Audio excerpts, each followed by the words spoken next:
अकबर बीरबल की कहानी, खाने के बाद लेटना। दोपहर का समय था, राजा अकबर अपने दरबार में बैठे कुछ सोच रहे थे।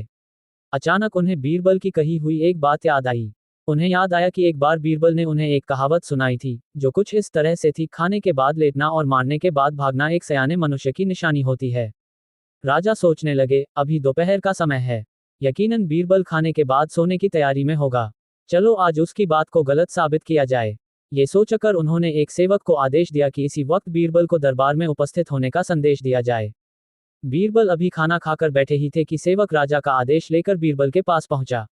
बीरबल आदेश के पीछे छिपे राजा की मंशा भली भांति समझ गए। उन्होंने सेवक से कहा, तुम थोड़ी देर रुको, मैं कपड़े बदलकर तुम्हारे साथ ही चलता हूँ। अंदर जाकर बीरबल ने अपने लिए एक तंग पजामा चुना। पजामा तंग था तो उसे पहनने के लिए उन्हें बिस्तर पर लेटना पड़ा। पजामे को पहनने का बहाना कर वे थोड़ी देर बिस्तर पर ही लेटे रहे और फिर सेवक के साथ दरबार की ओर चल दिए।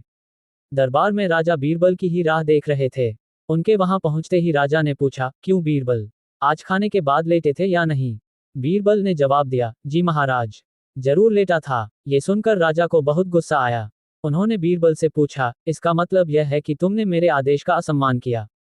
तुम उसी समय मेरे सामने क्यों उपस्थित नहीं हुए? इसके लिए मैं तुम्हें सजा देता हूँ। बीरबल ने तुरंत जवाब दिया, महाराज, ये सच है कि मैं थोड़ी देर लेटा था, लेकिन मैंने आपके आदेश की अवहेलना नहीं की है। आपको मुझ पर यकीन न हो तो आप सेवक से इस बारे में पूछ सकते हैं। हाँ, ये अलग बात है कि मुझे इस तंग पजामे को पहनने के लिए बिस्तर पर लेटना पड़ा था। बीरबल की इस बात को सुनकर अकबर हंसे बिना रह न सके और उन्होंने बीरबल को दरबार से जाने दिया। कहानी से सीख। इस कहानी से हमें ये सीखने को मिलता है कि परिस्थिति को भांपते हुए हमारे द्वारा उठाया गया एक कदम हमें अनेक मुसीबतों से बचा सकता है। अगर तुम लोग नए हो तो सब्सक्राइब करो, वो जो लाल वाला बटन है उसके साथ सूर्य नमस्कार करो या फिर अनुलोम विलोम, मुझे नहीं पता, बस क्लिक हो जाना चाहिए।